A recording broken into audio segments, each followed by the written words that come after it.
have to say, how can we do this better, is most welcome. Thank you.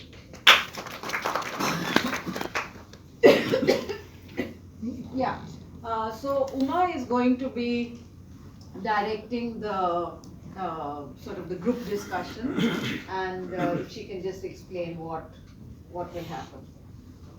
Well, I think first I would ask filmmakers if they have films ready or they have projects that are in the making, and we can discuss them and see how all the experts who are here in their various fields can help you.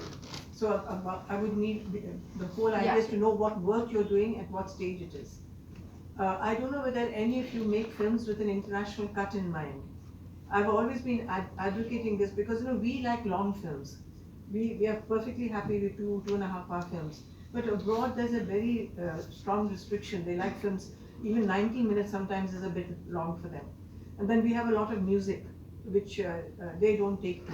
So I've always said when you're making a film, it's very difficult of course because the focus is on your own audience.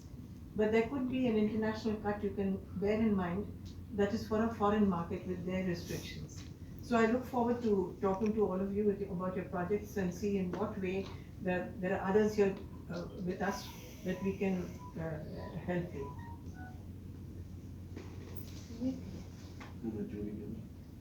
Judy, would you like to say a few words, or would you prefer in the group discussions, or?